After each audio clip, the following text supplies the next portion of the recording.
దేశంలో భారతదేశపు జీవన విధానం ఎందుకింత బలంగా నిలబడి ఉంది, ఇన్ని వేల సంవత్సరాలైనా సరే ఎందుకింత బలంగా ఉందనడానికి కారణం మన మతంలో తప్పొప్పులు ఉంటే ప్రశ్నించే హక్కు మనకు, నిలదీసే హక్కు ఉంది. కొన్ని వర్గాల వారికి అన్యాయం జరిగినప్పుడు వారి పక్షాన్ని నిలబడి కొన్ని గొంతులు వినిపిస్తాయి. ఇది మన ప్రత్యేకంగా భారతదేశపు సనాతన సాంప్రదాయం తాలూకు గొప్ప లక్షణం. అందుకే ఎన్ని రకాలుగా ఎన్ని పరిస్థితులు వచ్చినా కానీ అన్నిటిని తట్టుకొని ఈ భారతదేశ జీవన విధానం హిందూ మతం కాదు, ఇది హిందూ జీవన విధానం అంటానికి నిదర్శనం. రామానుజాచార్యుల వారిని జగత్ ఆచార్యులు అనబోయే ముందు నాకు ఆయన ఒక గొప్ప విప్లవ నాయకుడిగా కనిపిస్తుంది. అంటే అణగారిన వర్గాల వారికి ఆలయ ప్రవేశం లేనప్పుడు జ్ఞానం, భగవంతుని చేరుకునే జ్ఞానం కొద్ది మందికే దాన్ని పరిమితం చేసినప్పుడు అవన్నీ కాదని చెప్పి ఆలయ ప్రవేశం అందరికీ దగ్గర తీసుకొచ్చిన ఒక గొప్ప విప్లవ నాయకుడు శ్రీ రామానుజాచార్యులు వారు. ఇలాంటి పరిస్థితి వేరే దేశాల్లో వేరే మతాల్లో జరిగినప్పుడు అలాంటి ప్రొఫెట్స్ ని గాని వీళ్ళని గాని నిర్దాక్షిణ్యంగా బలి తీసుకోవటం లేదంటే వెలివేయటం జరిగాయి. కానీ ఒక భారతదేశంలోని గొప్ప సంస్కృతే జగత్ ఆచార్యులుగా పిలువబడతాం. ప్రశ్నించి బయటికి వచ్చి నిలబడ్డప్పుడు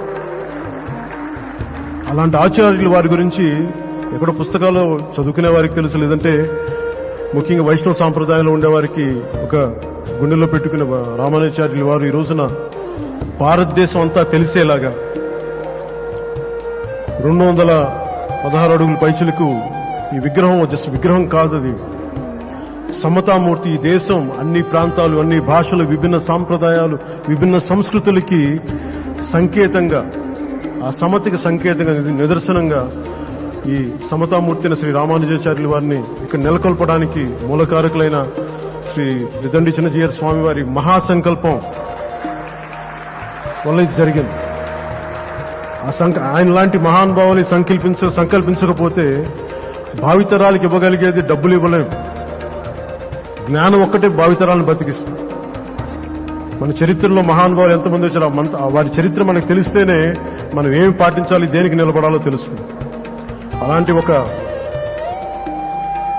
ప్రజల్లో సమానత్వం కోసం రామానుజాచార్యుల వారి భక్తుల్లో, ఆయన గురించి కీర్తించిన గురువుల్లో కూడా, ఆళ్వారులో కూడా ఈ రోజున అణగారిన వర్గాల నుంచి, మిగతా వర్గాల నుంచి, అలాగే విదేశాల నుంచి వచ్చి ఇక్కడ స్థిరపడిపోయి భారతదేశ జీవన విధానం స్థిరపడిపోయి ఇక్కడ భగవంతుని చూడగలిగే అలాంటి ఆళ్వార్లు కూడా ఆయనకి ఉండటం కేవలం ఒక రామానుజాచార్యుల వారికి, జగద్గురువులు రామానుజాచార్యుల వారికి చెందింది.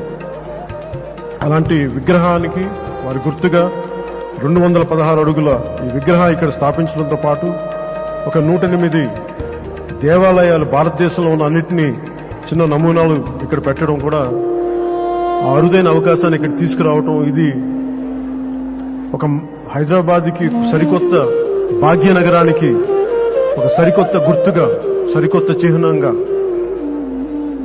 ఈ రామానుజాచార్యుల వారి తీర్థం మహాతీర్థంగా మారి ప్రతి ఒక్కరిని, దేశం మొత్తం అందరినీ ఆకట్టుకుంటుంది.